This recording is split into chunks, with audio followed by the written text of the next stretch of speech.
Nous sommes dans la dernière demi-heure d'Historiquement Vôtre. On s'intéresse, ma foi, au côté pratique de l'histoire, ce que l'histoire a à nous dire de notre quotidien. Pour ça, on remonte aux origines d'une invention chaque jour avec vous, David Castello-Lopez. Et aujourd'hui, c'était notre spécial sur les femmes au volant. Vous avez donc trouvé une invention qui correspond à ce thème. Tout à fait, c'est les essuie-glaces. Est-ce que quelqu'un ici sait imiter les essuie-glaces qui ne marchent pas ? Je vois ce que ça fait, non, j'y arrive pas. Je vais essayer. Ah oui. Il sait même faire les essuie-glaces. Faire toutes les langues. Fermez les yeux, fermez les yeux s'il vous plaît.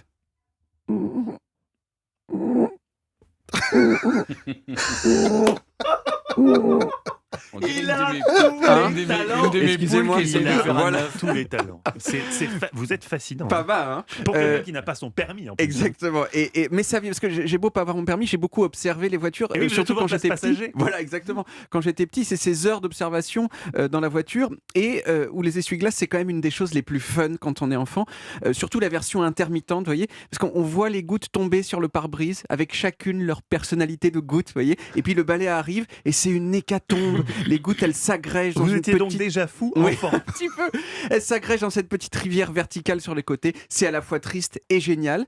Et du coup, ça donne envie de savoir d'où viennent ces instruments à génocider les gouttes de pluie.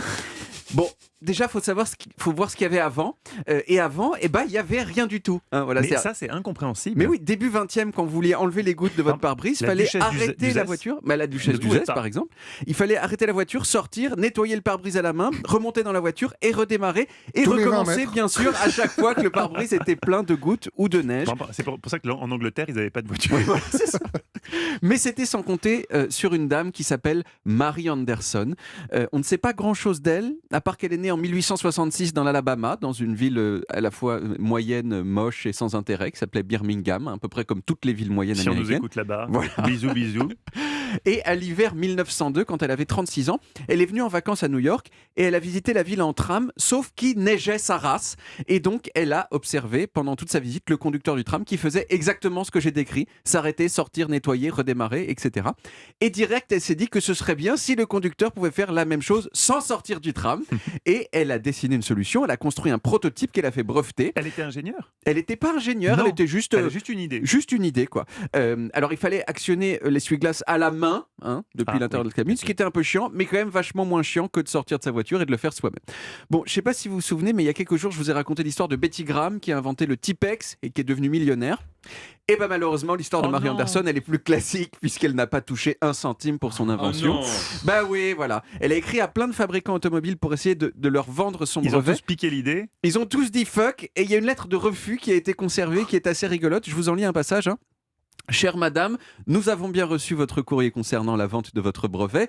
Nous regrettons de vous dire que nous ne considérons pas votre invention comme ayant une valeur commerciale suffisante. Oh bah tiens, Voilà. oh les salopios. Ils se sont trompés. Voilà. Et finalement, ce sont d'autres modèles inventés par d'autres gens qui ont commencé à équiper les voitures. Mais il y a une histoire encore plus triste dans le monde des essuie-glaces. Voilà, ça fait plusieurs histoires pour un objet un petit peu banal.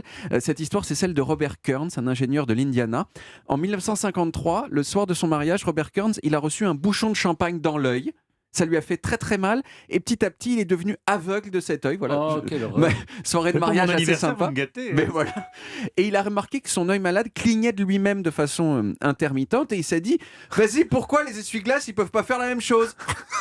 Voilà. Il avait bu le champagne Il avait aussi bu en le même temps. Il avait champagne. pris le bouchon et il avait bu. Et il a inventé un système qui faisait exactement ça, la fameuse intermittence qui me fascinait quand j'étais petit. Il a déposé plusieurs brevets, puis il est allé voir les gens de Ford. Et chez Ford, ils ont examiné son système et puis ils ont dit non, un peu comme Mary Anderson, ça nous intéresse pas. Bof. Sauf que quelques années plus tard, Ford a sorti son premier modèle de voiture avec des essuie-glaces intermittents et c'était exactement le même design que celui de Il a Robert. attaqué, il a gagné. Et c'est là que ça devient tragique. Oh non. C'était en 1976, ça. Et jusqu'à sa mort en 2005, en gros, tout ce que Robert a fait dans sa vie, c'est se battre contre Ford et contre d'autres fabricants qui utilisaient son brevet. Il a quitté son travail, sa femme l'a quitté. Ford a fini par lui proposer des millions de dollars pour qu'il arrête. Et il a dit non, parce que ce qu'il voulait, c'était avoir le droit de fabriquer lui-même ses essuie-glaces et de les vendre à l'industrie automobile. Et il a continué. Il a quand même fini par gagner en tout 30 millions de dollars. Oh. Sauf que c'est... Oh, bah, pour vous, c'est rien, mais vous savez, pour beaucoup de gens, c'est quand même une petite je somme le qui prends, permet, c'est qui vrai. permet Oui. de démarrer Ça dans la permet vie de voir sans venir. lancer, C'est vrai, voilà, c'est en vrai, ça quatre va coups vraiment durs. bien. Sauf que c'est beaucoup moins que ce qu'il aurait pu avoir. Et surtout, il avait déjà dépensé une bonne partie de cet argent en frais d'avocat. et il est mort tout seul en 2005 d'un cancer du cerveau. C'est horrible.